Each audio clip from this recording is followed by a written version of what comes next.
የመካከለኛው ምስራቅ ውጥረት ጨምሯል። እስራኤል የኢራን ኒውክሌር ሳይንቲስቶች መግደሏን አስታውቃለች። የአሜሪካ አየር ኃይል በቴህራንና አካባቢው ባሉ ወታደራዊ መሰረቶች ላይ ከባድ ጥቃቶችን አድርጓል። የኩባው መሪ ስልጣናቸውን በፈቃዳቸው እንዲለቁ የአሜሪካው ፕሬዝዳንት አሳስበዋል። በሌላ በኩል በኢራቅ የሚገኘው የፈረንሳይ የጦር ሰፈር የድሮን ጥቃት ተፈጽሞበታል። ፈረንሳይ በኢራን ጦርነት ጥቃት የደረሰባት ሌላኛዋ የኔቶ አባል ሀገር ሆናለች። ግጭቱ ከተጠበቀው በላይ አድማሱን እያሰፋ ነው። ማክሮን በጉዳዩ ላይ ምላሽ ሰጥተዋል። ጤና ይስጥልን ተመልካቾቻችን፣ በዝርዝር እንመለከተዋለን። የኩባው መሪ ስልጣናቸው በፈቃዳቸው እንዲለቁ የአሜሪካው ፕሬዝዳንት አሳሰቡ። የአሜሪካው ፕሬዝዳንት ዶናልድ ትራምፕ የኩባ ፕሬዝዳንት ሚጌል ዲያዝ ካኔል በፈቃዳቸው ስልጣናቸውን እንዲለቁ አሳስበዋል። ሰኞ ዕለት የኩባው መሪዎች በፈቃደኝነት ስልጣናቸውን ያስረክቡ ሲሉ ባስፈራሩበት ወቅት አገሪቱ ከባድ ችግር ውስጥ ገብታለች ብለው ነበር። ኩባ ከአሜሪካ በሚደርስባት ጫና የተነሳ የገጠማት የነዳጅ እጥረት በተደጋጋሚ በአገሪቱ የኃይል መቆራረጥ እንዲፈጠር አድርገዋል። ትራምፕ ዳግመኛ ስልጣን ከተቆጣጠሩ በኋላ የኩባን አመራር የመቀየር ፍላጎታቸውን በግልጽ ተናግረዋል።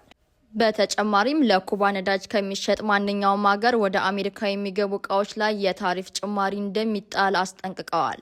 የሁለቱ ሀገራት ችግሮች ለመፍታት መንግስታቸው ከአሜሪካ ጋር እየተነጋገረ መሆኑን የኩባው መሪ ተናግረዋል።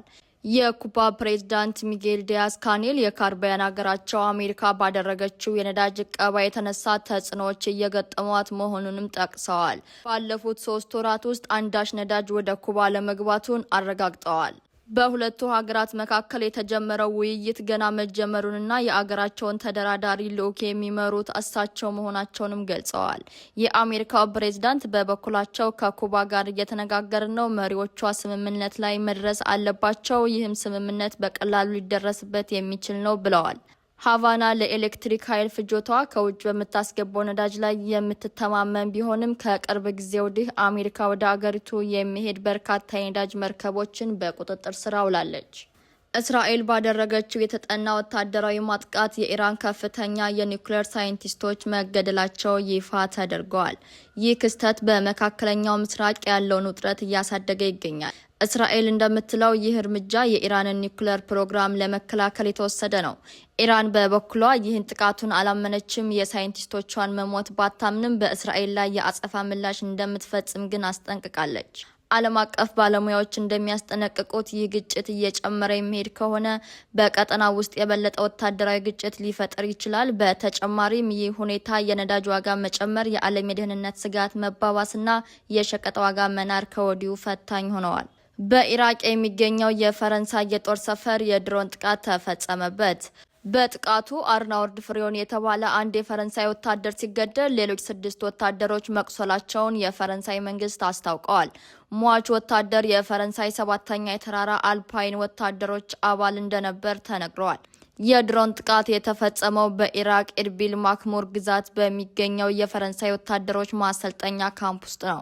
ጥቃቱን የፈጸሙት በኢራን የሚደገፉ የሺአ ሚኒሻዎች ናቸው። ሚኒሻዎቹ በኢራቅ የእስልምና ነጻ አውጪ ነን በሚል የሚንቀሳቀሱ ሲሆን ተከታታይ የድሮን ፍንዳታዎች በመፈጸም ነው ወታደሮቹ ላይ ጉዳት ያደረሱት። ጥቃቱ በቀጠናው የሚገኙ የውጭ ሀገራት የጦር መሰረቶችን ለመደምሰስ የያዙት እቅድ አካል መሆኑን የመረጃ ምንጮች ገልጸዋል።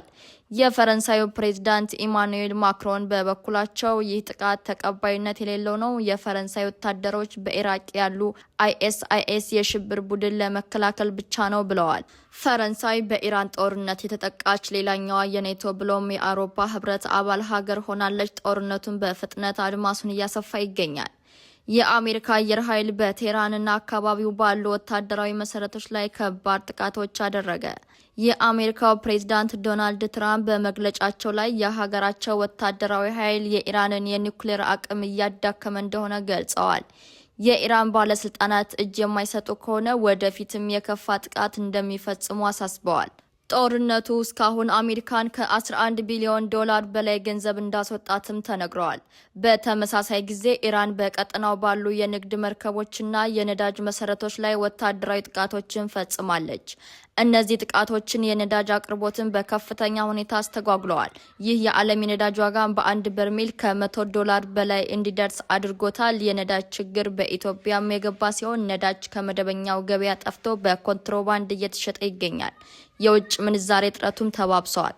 የመካከለኛው ምስራቅ ወታደራዊ ግጭት ለበርካቶች የህይወት መጥፋትም መንስኤ መሆኑን በርካታ የመረጃ ምንጮች ጠቁመዋል። በኢራን፣ እስራኤልና ሊባኖስ ብቻ ከ1900 በላይ ሰዎች ተገድለዋል። ከ3 ሚሊዮን በላይ ሰዎች በኢራን ውስጥ ከቤታቸው ተፈናቅለዋል። በተመሳሳይ 7 የአሜሪካ ወታደሮች ተገድለዋል። በተጨማሪም እስራኤል በኢራን ውስጥ ከ200 በላይ የአየር ላይ ጥቃቶችን በማድረግ የወታደራዊ መሰረቶችና የሚሳኤል መደበኛ መሳሪያ ቦታዎችን መታለች። ተመልካቾቻችን ዜናዎቻችን እስካሁኖቹ ነበሩ። ጤና ይስጥልኝ።